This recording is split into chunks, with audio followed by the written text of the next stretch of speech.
Sadashivasamarambham Shankaracharya Madhyamam Asmadacharya Paryantam Vande Guru Paramparam. Om Param Varishtham Brahmishtham Paramananda Rupinam Paramarthananda Yatim Sadgurum Pranatosmyaham. Once again, a reminder that the link to Introduction to Vedanta playlist is here. If you can go through the first 4 talks, it will be very useful to understand the Tattvabodha classes.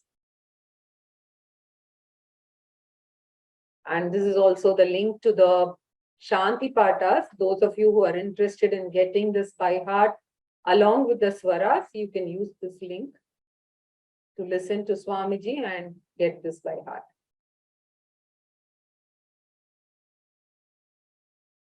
Vasudevendra Yogindram Natva Jnana Pradam Gurum Mumukshunam Hitarthaya Tattvabodho Bhidiyate.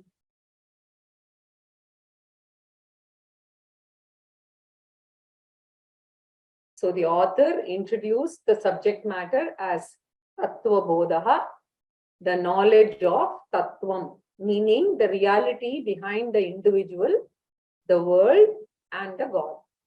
Jiva, Jagat, Ishvara.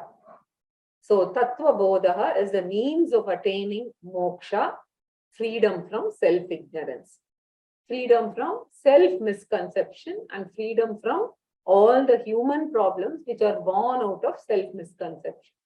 So according to the scriptures, almost all human problems are because of not the external world, but because of our own misconception about ourselves only. We saw this in detail in the last class.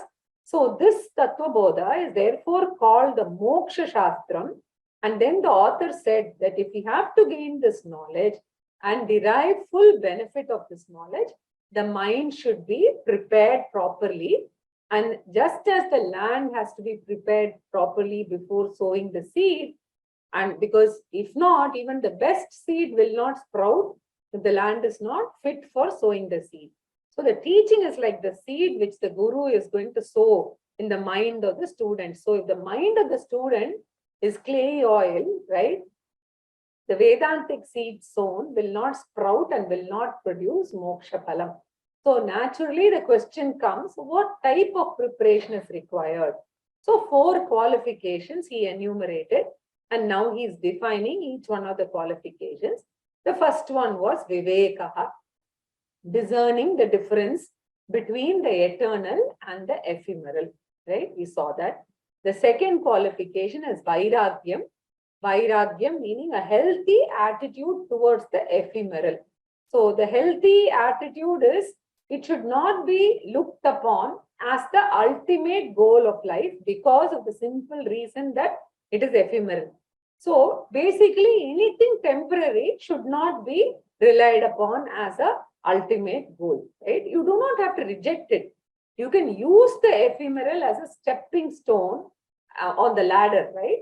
But it will not give you lasting peace, security, and happiness.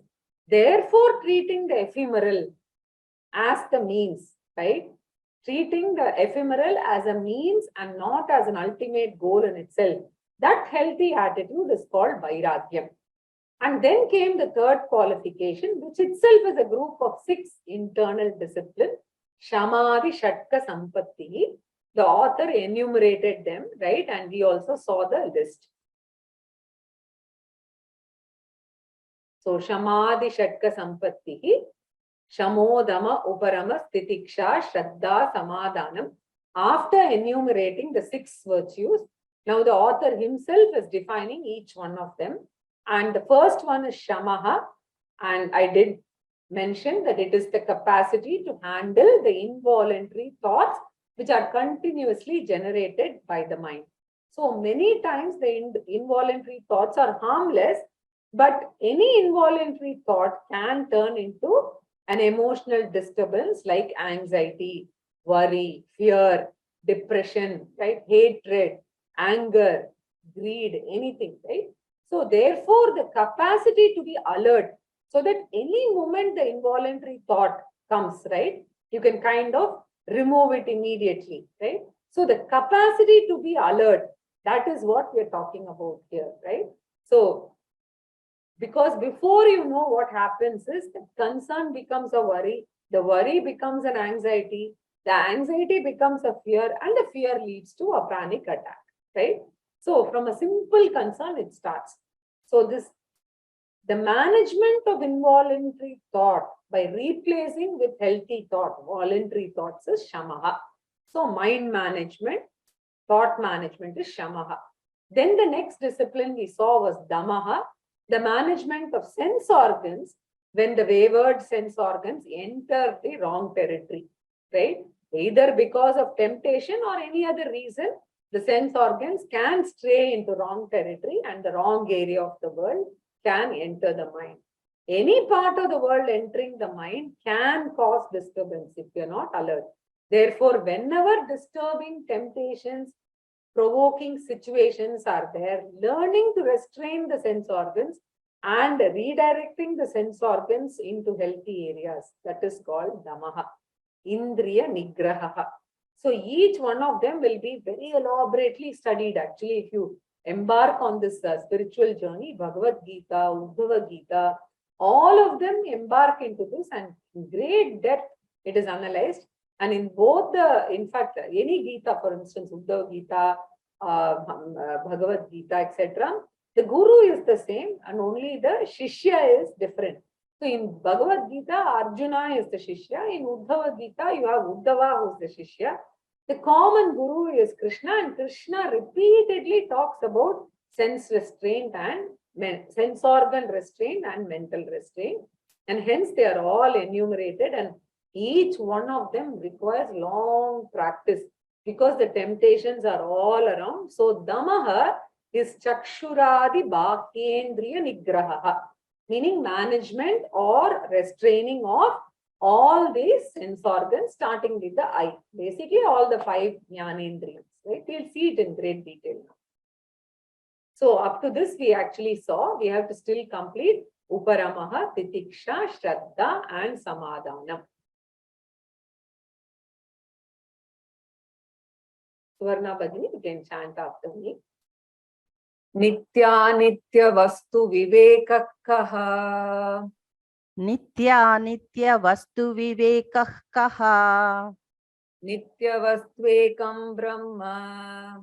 Nitya Vastvekam Brahma. Tadvyatiriktam Sarvamanityam. Tadvyatiriktam Sarvamanityam. Ayameva Nitya Nitya Vastu Vivekaha.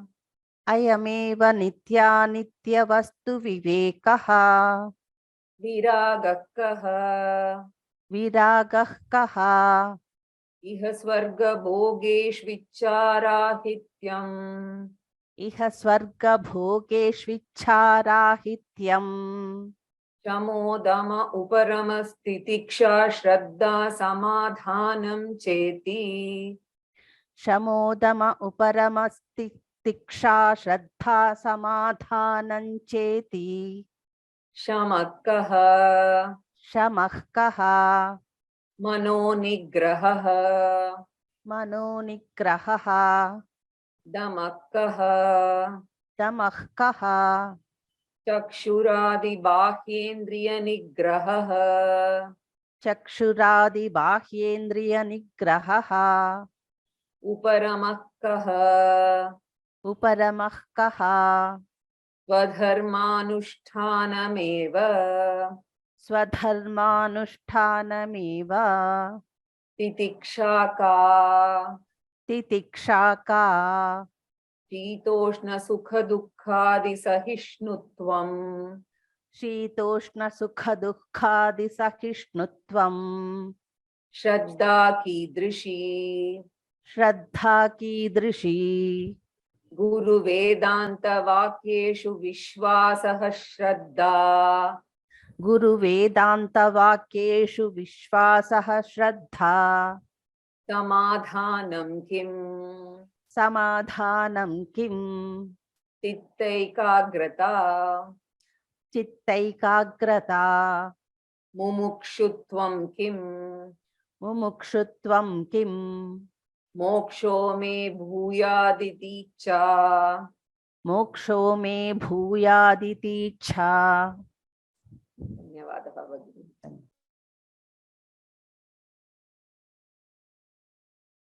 So, Uparamaha kaha swadharmanushtanameva. Uparamaha means withdrawal, right? Literally means withdrawal. And here the author, right, the Acharya gives a very special definition of Uparama. Swadharma anushtanam eva. So dharma means duty. Swadharma is one's own duty. So what does he mean by this? The obligatory duties, which means the compulsory duties, discharging the duties or obligations of one's own. Swadharma anushtanam. So naturally, the next question will be, what are the duties to be discharged by the human being? So the scriptures give a general rule with regard to Swadharma. It is a fivefold reverential service that we have to do towards different areas of the creation, which are useful to me. Okay? Because we are benefiting from the world, and therefore we should reciprocate by doing reverential service to these. And Shastra calls these fivefold reverential services or duties as Pancha Mahayajna.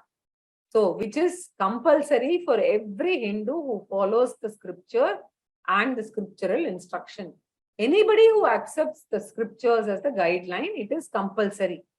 So, as long as I am a citizen, right, of a country, I pay the tax, right, for the country, and I live according to the rules and regulations. Similarly, the duty is not actually based on my likes or dislike. Whether I like or not, it doesn't matter. It is obligation, right? It is compulsory to do the Pancha Mahayajna in 5 different areas. So what are the 5 different areas? I've dealt with this in detail in Introduction to Vedanta, but however, I will do a quick recap because it is important. So the first area of reverential service is our own family, which has helped me to come up to this level. So first family service is Swadharma, contributing to your family, that too with a reverential attitude, starting with our own parents, right, grandparents, etc. They have kind of taken care of us, education, etc., admission, school, then they have nursed us during, sickness and all of them. They have taken care of us. So that is the first part, that is called Pitru Yajna, reverential service to family, especially the elders, as well as our duties towards the next generation, right? You cannot say that, oh, my children will grow up on their own. That's not also permitted. These are all obligatory or compulsory duties, right? Taking care of children, taking care of parents, duty towards the spouse, all of them come under this, right, category, family service. So Pitru Yajna is reverential service to previous generation, next generation, and current generation, right? All of them, balancing all of them is the Pitru Yajna, right? So they all come under Pitru Yajna. The next one is Manushya Yajna, the reverential service to the society. Nowadays, they talk about corporate social responsibilities, etc. And we take care of, helping fellow human beings in a lot of ways. We have a lot of forums, lot of, sites which ask for contribution, etc. Or we also personally help them, right? So the next one is in preserving the culture, the Vedic culture, right? So the Vedic culture is a very, very unique culture, and this Pancha Mahayajna is unique to the Vedic culture only, because we look at everything with a reverential attitude.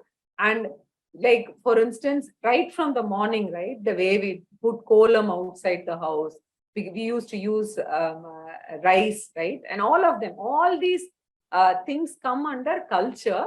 The way we, light lamps, etc., the Vedas, the Vedic culture, etc. We are obligated to take care of all of the this entire infrastructure that is provided, basically the Vedas and the Vedic culture. So that is called Brahma Yajnaha or Rishi Yajnaha or Veda Yajnaha. It's popularly known as Brahma Yajnaha. So reverential service to Vedic culture.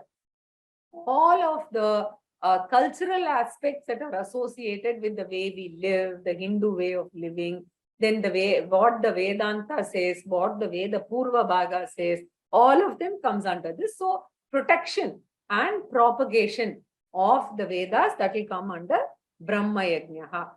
And the next one is Bhuta Yajnaha, the reverential service to the animal kingdom and plant kingdom and preserving them, right? Environmental protection also comes under that.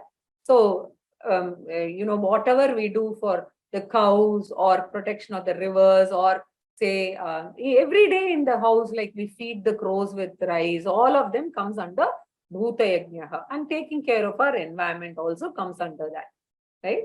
So then finally comes Deva Yajnaha, which is reverential service to the 5 elements, right? That is Panchabhutani, Akasha, Vayu, right? Prithvi, Agni, Jalatattvam, etc. And of course, all the gods also. The Nitya Puja comes under Deva Yajnaha.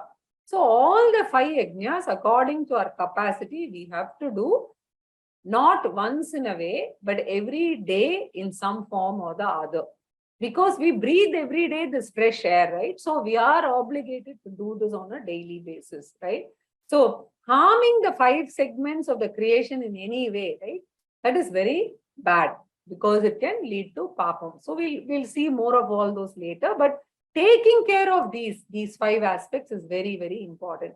So do swadharma, don't do adharma, right? Swadharma anushtanam is uparamaha.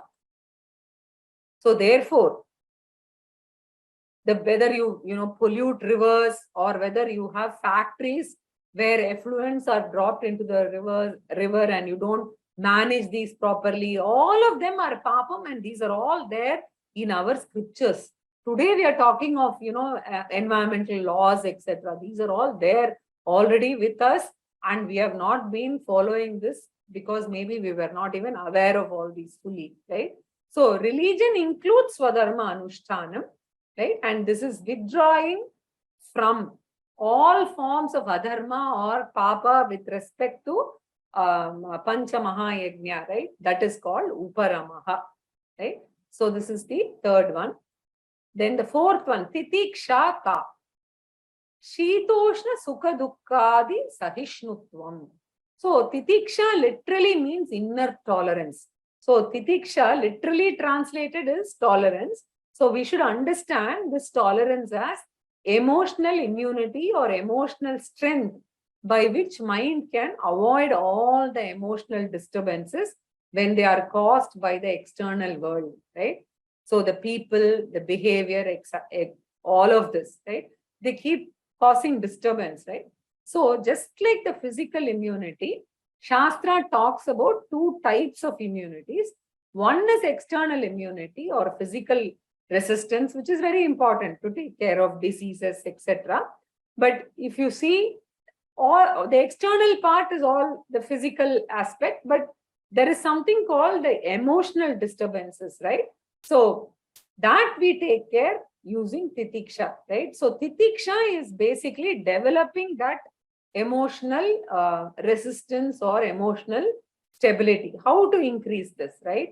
So Shastra actually says that we can develop this resistance or immunity, and it is very much required for the mind. And Shastra says we can't control the external world or the way the external world behaves with us. So our own behavior is at most what we can control, right? So I might be short-tempered, right? And continuous provocation happens from the world, etc. So how do I work on it consciously, be alert, right? So that our behavior or response to any of these stimuli we can control, right? The world can't be changed. So we have to increase the immunity of the mind so that my mind is able to maintain equanimity in spite of all the things that are happening in the world. So basically, Swamiji gives this beautiful example. Because the roads can't be cleaned by us, what do? We put on a chappal on our feet. Otherwise, what would you have to do? The other option is, if you want to walk with, barefoot and still not get dirty, you have to carpet all the roads. How is it possible? So this is exactly what Shastra is saying. Don't try to carpet the world, wear a chappal instead. So similarly, don't expect others to follow your expectations. Learn to have a mind, like as Krishna says, Sukha dukke same kritva labha labhau jaya jayo. Tato yudhaya yujyasva. So life is a series of pairs of opposites, and developing this immunity so that I can maintain equanimity is called titiksha. So if my tolerance level is lower, my emotional stress is higher. So lower the tolerance, higher the stress factor. And when the stress factor is higher, only I am going to pay the price for it, because I'm going to have all kinds of diseases. So therefore, samatvam or equanimity is called titiksha. Therefore, the author says, Shitoshna. Shita means cold weather, Ushna means hot weather, right? So basically two opposites, Shitoshna, cold and heat at the physical level, Sukha Dukkha at the inner level, that is unfavorable and favorable conditions, both. And as we grow older, our control over the external world will start coming down. So if we don't learn to develop this early on, then we are going to have more and more difficulty as we age, right? So the first half of our life, we prepare for the second half of the life. Therefore, Shitoshna Sukha Dukkadi, meaning loss and gain, mana, apamana, any kind of opposites, right? So once the family will be respectful, another time family will not be respectful. Office, it can happen. Friends, it can happen, right? Sahishnutvam means tolerance, which means maintenance of equanimity. Very, very important virtue. And in the Bhagavad Gita, Lord Krishna says this is one of the most important virtues required for liberation. Yamhina vyatayantete purusham purusharshabha samadukka sukham dhiram somritatvaya kalpate. In the second chapter, in the 15th verse, very important virtue. The next one is Shraddha. So Shraddha Kidrishi Guru Vedanta Vakyadishu Vishwasaha Shraddha. So what do you mean by Shraddha? So Shraddha is the reverential attitude towards the scriptures. So Vedanta Vakyadishu. So Vedanta is the spiritual part of the Veda, basically. Vedanta Bhaga, right, is the spiritual part of the Veda. And the religious part of the Veda is basically the Veda Purva Bhaga. So since Tattvabodha is focusing on the spiritual part, he is using that part of the Vedanta. So the Vedanta Vakya means the teaching of the instructions, the teaching or the instructions and the Guru. So Guru means the teacher who explains the spiritual teaching. So the words of the scriptures and the words of the spiritual guide who uses the scriptures to guide the students. Both of these, right? Towards the words of the scripture and the teacher, you should have Shraddha. Shraddha actually cannot be translated, but roughly trust or faith. Okay. So, because in Hinduism, we believe that the Veda has been given out by the Lord himself, and through the rishis, they performed tapas, and when they enjoyed a highly sattvika and purified mind, and because of which they were able to, with the good intention of helping the universe, basically the gods transmitted them to the rishis who did tapas and received it, right? Because they had sattvika mind. That is what we believed in. And in fact, in Shvetashvatara Upanishad, you have a verse, a mantra there, Go Brahmanam Vidadhati Purvam Yo Vai Vedamscha Prahinoti Tasmai Tamha Devam Atma Buddhi Prakasham Mumukshurvai Sharanamaham Prapatye. Right? So the 6th chapter of the Shvetashvatara Upanishad says this, that the God ordained Brahma, the creator, and sent forth unto him the Veda, right? And then through the rishis, the Veda was transmitted, right? So the rishis learned the Vedic wisdom, and then they gave it to their disciples. And in fact, there is a very famous shloka which reads out the Guru Parampara. Narayanam Padmabhuvam Vasishtam Shaktim Cha Tatputra Parasharancha Vyasam Shukam Gaudapadam Mahantam Govinda Yogindra Mathasya Shishyam Shri Shankaracharya Mathasya Padmapadam Cha Hasta Malakam Cha Shishyam Tam Totakam Vartika Karamanyan Asmat Gurun Santata Manatosni. So this is the entire Guru Parampara, and in fact, we are having Guru Poornima on July 13th, where it's a Vyasa Puja. Basically, we are thankful and we show our gratitude, our reverential gratitude to the Guru Parampara itself, the day when we remember all the rishis, right? So even in spite of so many centuries of lots of difficulties, invasions, etc., we still manage to have this Vedic teaching in some form or the other only because of this Guru Parampara, right? And the Adi Guru, the first Guru, is basically Sakshat Ishvara himself. And therefore, my attitude is that I should, because of the scriptures which are saved in the Guru Parampara, that is the only reason why we are all able to understand and listen to this wonderful teaching. So, the reverential attitude towards this and the faith, the Shraddha in it is what is referred to here, right? And it is not a posthumous promise of liberation here. This is actually promising, right? The Veda is promising a liberation which is now and here. We will see as we go through it how actually it happens.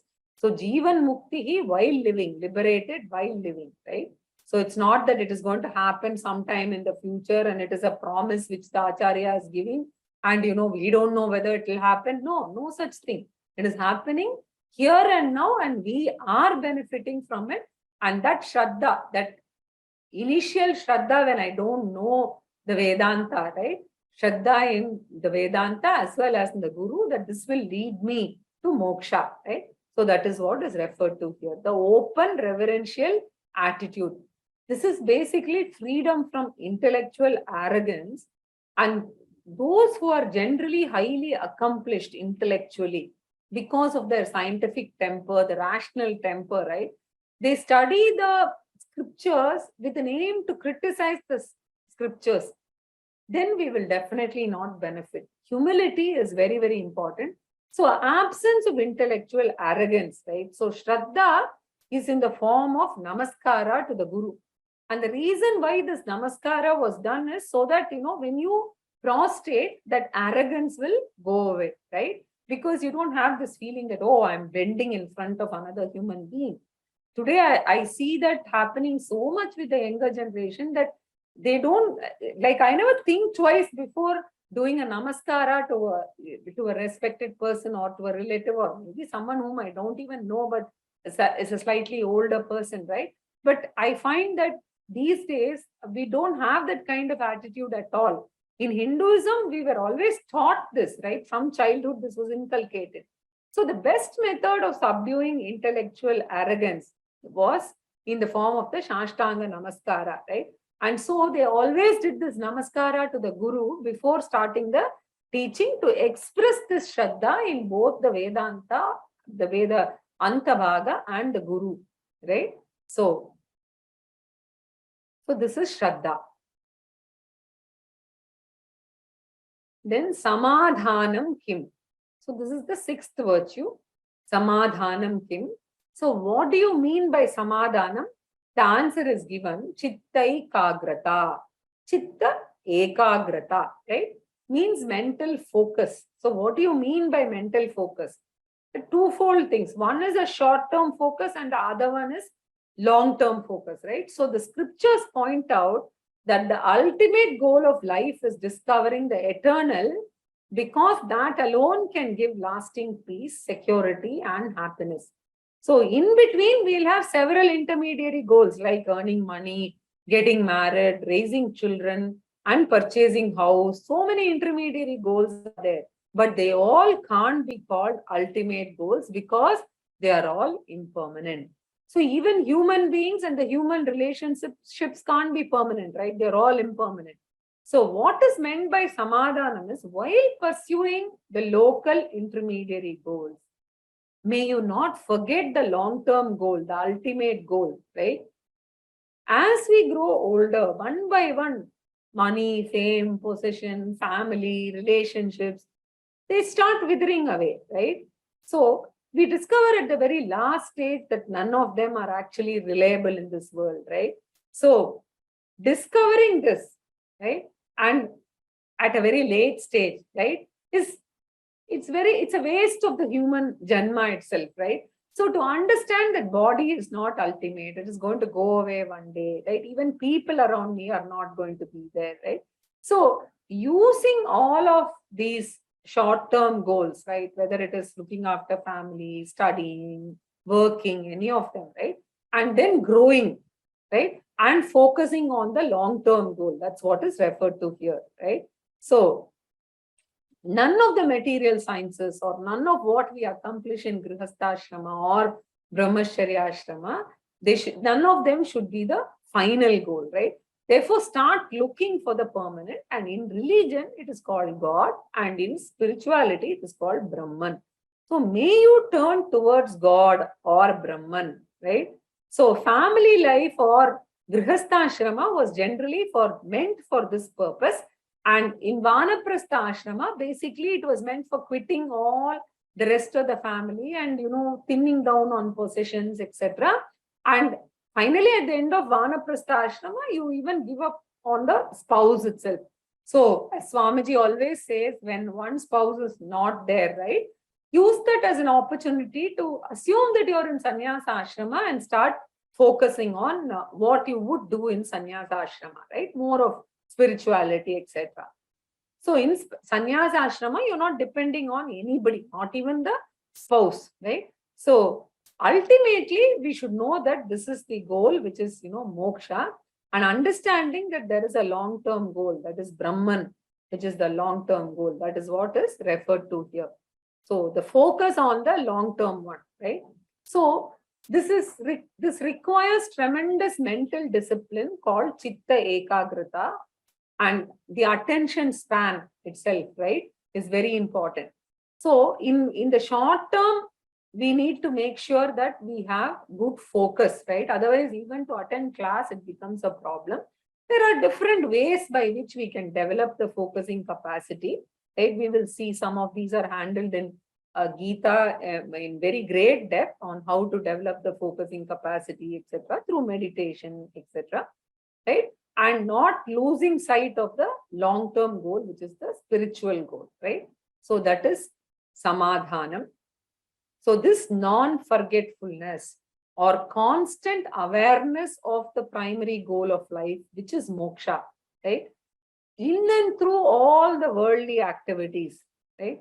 That is what is referred to here as samadhanam, right? So even Shankaracharya talks about this in Bhaja Govindam, satsangatve nisangatvam. Basically, regular satsanga will make sure that you don't forget this goal and move away. Sometimes we get so busy in our profession that if we don't spend this 1 hour per week minimum, we tend to overlook this, and after a few weeks, you just forget that some such thing even existed, right? So now with this, the 6 internal disciplines are over. All 6 put together becomes the 3rd preparatory discipline, which is called discipline. So discrimination, dispassion, and discipline, all 3 are over, right? Vivekaha, Vairagyam, and Samadhishatta Sampatti in Sanskritam. These 3 are over. Now, next one is Mumukshutvam Kim. That's the 4th one. Moksho me bhuyat iti icha. So the 4th preparation, which is Mumukshutvam, and the student asked the question, Mumukshutvam Kim. So what do you mean by that? Icha, intense desire for the spiritual goal, right? So intense desire means intense effort. So therefore, Icha, right? What is the Icha? Moksho me bhuyat. Let me attain the highest goal of moksha, which is the permanent goal. which is freedom from self-ignorance. The intensity of the desire will be there only when we know that the flaw or defects are there in all other worldly goals. So worldly goals have several advantages or plus points, right? Right through. They have some intrinsic deficiencies also. Just as a rose has got a thorn behind it, right? So the misleading factor is the rose is bigger and attractive, but the thorn is smaller and invisible, right? From far away, when I see the rose, it looks so beautiful, right? So it will, the thorn, when you go near, right, then it will prick, right? So therefore, the scriptures talk about awareness of the limitation, very beautiful, the threefold limitations of the world, right? So the first one is dukkha mishritatvam. So all the worldly pleasures have got pain also mixed in equal measure. So when you acquire something, you have joy. When you acquire a house, you have joy. But tomorrow when you maintain it, when there's a problem, the preservation, there is pain. So more pain, and in loss, there is greater pain, right? So pleasure and pain of the world are two sides of the same coin. So whenever you choose the pleasure component, whether you like it or not, you should be prepared for the pain component also. So this is the first disadvantage called dukkha mishritatvam, pain mixture. The second intrinsic flaw or defect is any worldly accomplishment is dissatisfaction with whatever we get. If we get 1,000 rupees, we want 10,000. If we get 10,000, we want a lakh. If we get a lakh, we want a crore, right? So everybody says that I'm rich, but I look at myself as middle class only. This is called discontentment. And in spite of all the accomplishments, right, atruptikaratvam is so much, which leads to more and more greed. Discontentment alone gets converted into greed. So all the time being discontented with oneself, always looking at somebody else or something else and thinking that you can go. The goalpost keeps shifting, right? The third and the last one is bandhakatvam. Whatever we have accomplished initially, we enjoy that all right. But after we get used to that, right, we can't even imagine living without it. Like AC. In childhood, AC was a super luxury. Many of us did not have, or almost all of us did not have an AC in the house. Today, room to room, if you're not having an AC, we can't live, right? So, bandhakatvam. So, it is very binding, right? So, it's exactly like drugs. It causes so much of dependency and it makes you psychologically weaker. So, these intrinsic flaws we have to discover by going through the experiences of life. And it is, if it's just theoretical, we don't know the impact. Only the life experience actually makes you go through this. So, in fact, the Upanishad says, Parikshya lokan karmachitan brahmanaha nirvedamayat. So, Veda says, having examined all these, right, of the ephemeral world, then a mature person, right, a mature person is called a brahmana, a guna brahmana, right, what we saw in introduction to Vedanta. That person does not hate the world, does not hate everything that is, possible to be accomplished. He does not have this grapes or sour attitude also. He's gone through life sufficiently and he knows what they are. We have seen everything. We know that these three intrinsic limitations of the world are there, right? So he understands this. And once we intrinsically know the limitation, then Veda promises a superior goal which is free from these intrinsic deficiencies. And that goal is called moksha. It is a nirdosha purushartha. That is why moksha is called parama purushartha, because it is nirdosha. It doesn't have any deficiencies, right? So then the person decides, when he has gone through all this, understood all the problems, the intricate deficiencies of the worldly achievements, then moksha becomes the primary goal. And the moment it becomes primary, it is called mumukshatvam. Moksho me bhuyat iti icha is mumukshutvam. Continuing, Suvarna Bhagini, can you read after me? Etat sadhana chatushtayam एतत् साधनचतुष्टयम् ततस्तत्त्व विवेकस्याधिकारिणो भवन्ति ततस्तत्त्वविवेकस्याधिकारिणो भवन्ति तत्त्व विवेकः कः तत्त्वविवेकः कः आत्मा सत्यं तदन्यत् सर्वं मिथ्येति आत्मा सत्यं तदन्यत् सर्वं मिथ्येति एतत् साधन चतुष्टयम्. Right? So with the mumukshutvam, the fourth qualification also has been enumerated and defined. So the four qualifications, if you're comfortable with English, remember as 4 Ds: discrimination, dispassion, discipline, and desire for moksha. 4 Ds, right? Vivekaha, vairagyam, right? Shamadhi shatka sampatti and mumukshutvam. So therefore, the teacher says, Etat, this group of 4 Ds is Sadhana Chatushtayam, referring to the mental preparedness for the spiritual journey. So in Tattvabodha, the author only enumerates the preparation. He does not say how to get this preparedness.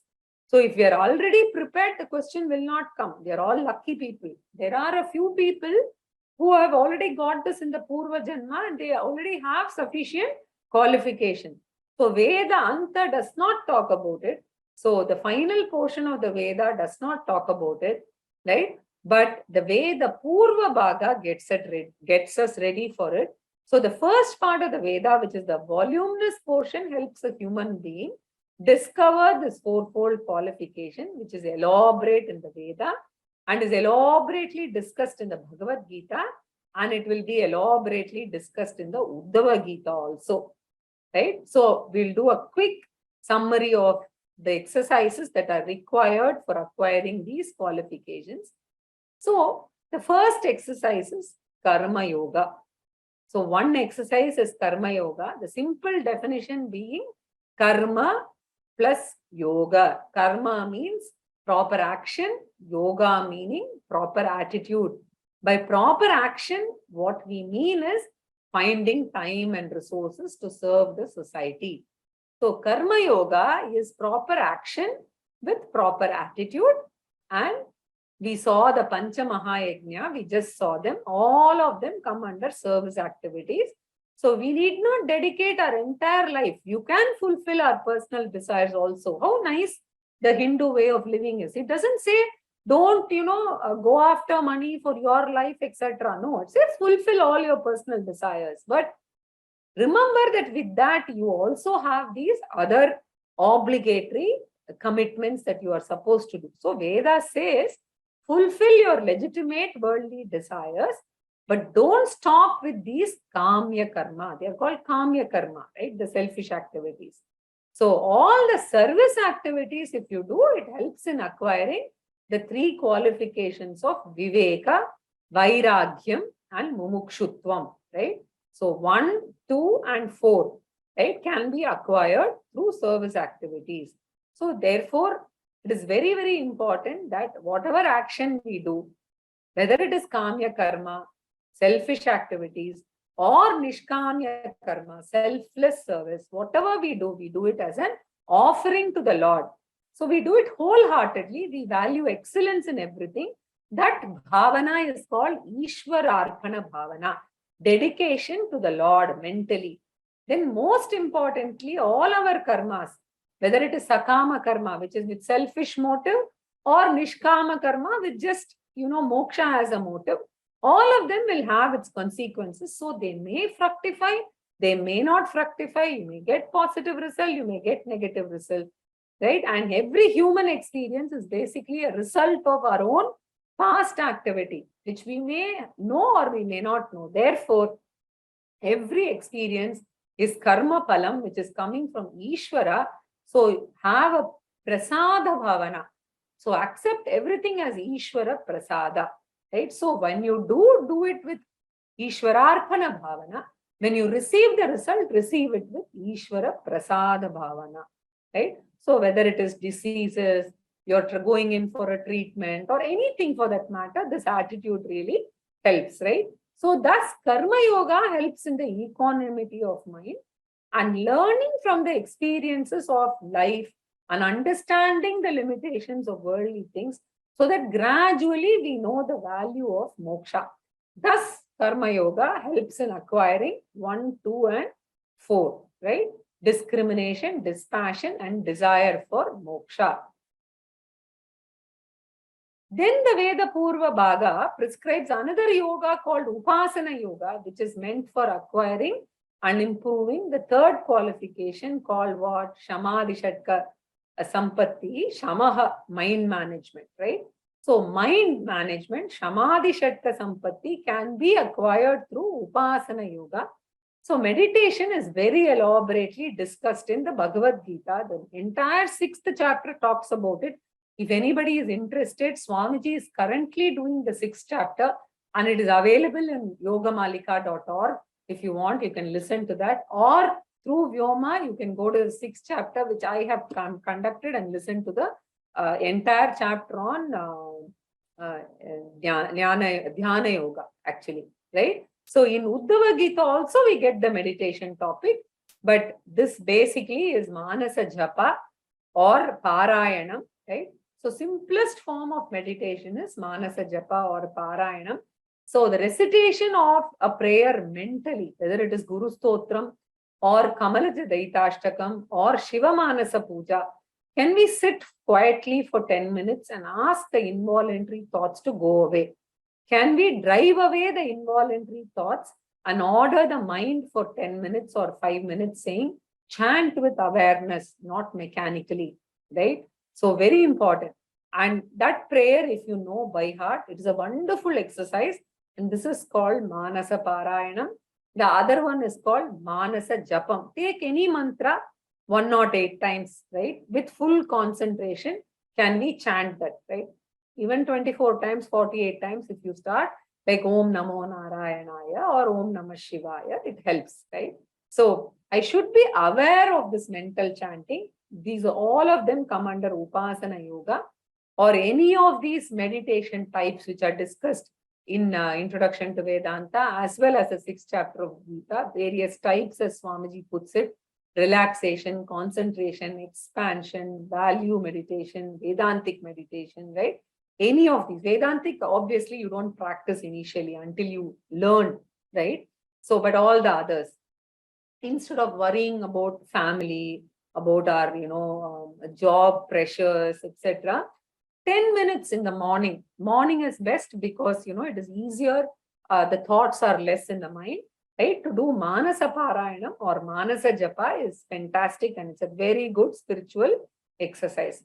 So this is called Upasana Yoga. It gives Samadhishatka Sampaatih.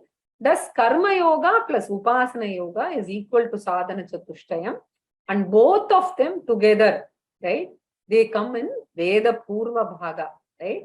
So the first part of the Veda, and then once we have prepared the mind reasonably, or at least we have interest in spirituality, then we turn to Vedanta Bhaga, and Tattvabodha is basically a summary of the Vedanta Bhaga extracted by Shankaracharya.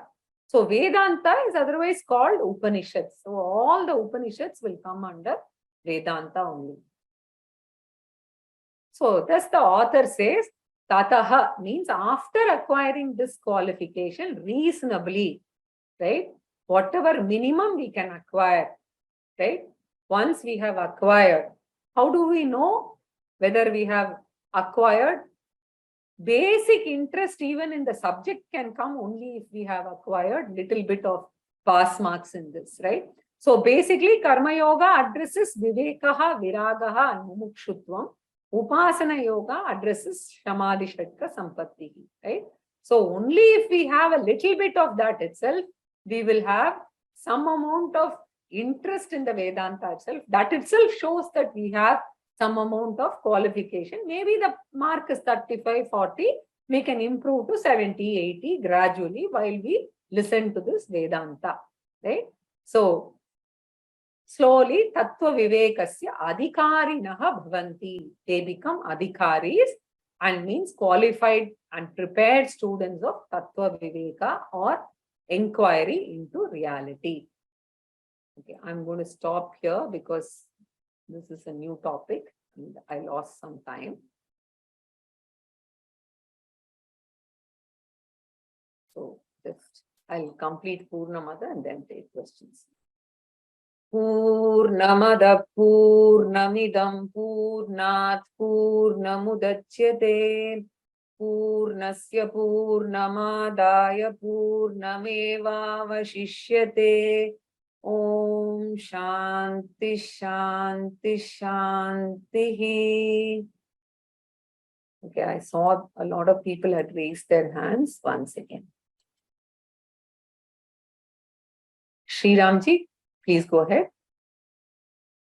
I have twofold questions. When you talked about the Uparama, you said Swadharma Anushtanam and you defined Pancha Yajna. I also want to observe that there is Pancha Rina, Devarina, Shirina, Pitrina, Manushrina, and Bhutarina. It seems to be the parallel between the Yajnas and the Rinas. That was the first observation. And the second one was when you defined Madhanam, you said Chittaikagrata. When you translated it, you were using the word mind for Chitta. But you also talked last time about a Chitta Shuddhi. And Chitta Shuddhi. Correct. And looking ahead, when we see the Antakarana, there's Mano, Buddhi, Chitta, Ahankara.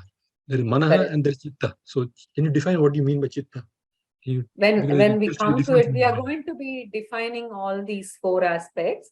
So just hold on to this question for another three sessions maybe, and then we'll get to that. So we'll do it.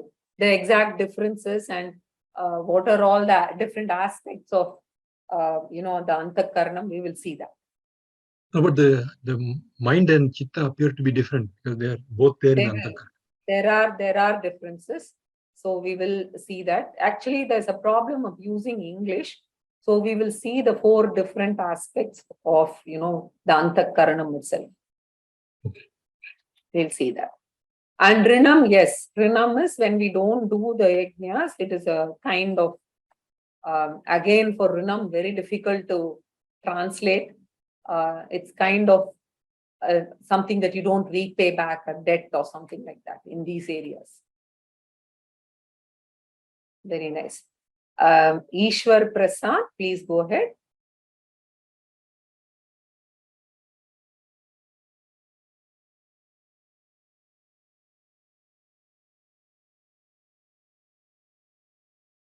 Okay. Rajendra Belgudri. Namaste, Guruvarya. I missed the last Sunday class. So where can I get the links to the presentations and once you log in, you will be able to see all the lessons as well as the recordings. So you can download the slides from there. Okay, thank you very much. Yeah.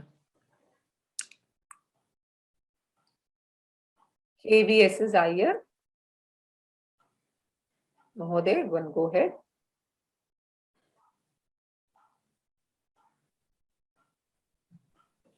Maybe that was by mistake. Okay. Poorna Chandra.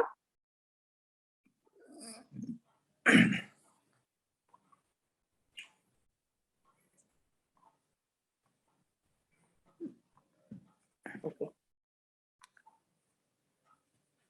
I think I've looked at all the hands. Hello, can you hear me? Go ahead. I can hear you. Yeah, when you explained about Karma Yoga, about the Bhuta Yagna and Deva Yagna, you told Bhuta Yagna is about the reverential services to the plant and the animal kingdom and the environment. And Deva Yagna, you said it is for the 5 elements. But Bhuta is, Panchabhuta is, I got a bit confused. Is there by chance one replaced by the other? Is Bhuta, Panchabhuta is Bhuta Yagna or Deva Yagna is Panchabhuta Yagna? No. Basically, Deva Yajna is all gods. Okay. So when you interpret it as all the gods behind all of these, right? So the reverential treatment, taking care of whether it is Surya Bhagavan or any of these which we treat as gods, GODS with a small g, will come under Deva Yajna. In Bhuta Yajna, your environment, plants, animals, all of them will come. So strictly, if you see the Pancha Bhutas as in the gross form, right, taking care of air, water, etc., that will come under Bhuta. But if you are looking at the Devatas behind it, right, and you're praying to the God, then it will come under Deva Yajna. Okay. So all gods come under Deva Yajna. So there's a bit of overlapping. That's what it is. Yes, yes. In all of them, you will see that. Thank you, Guru Varya. Anybody else?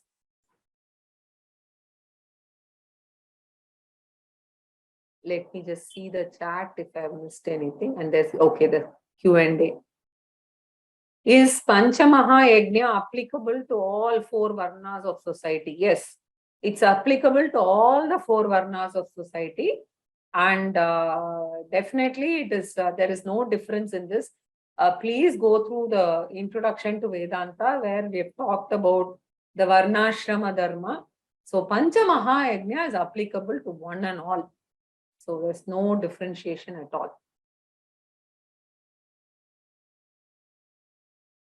Okay. So is there anybody else who wants to speak up? Sriramji, did you want to speak again? No, right? Okay. No, sorry. Okay. Thank you. No problem. So I think everybody I've covered. Okay. Hari Om. So we'll meet next week, same time.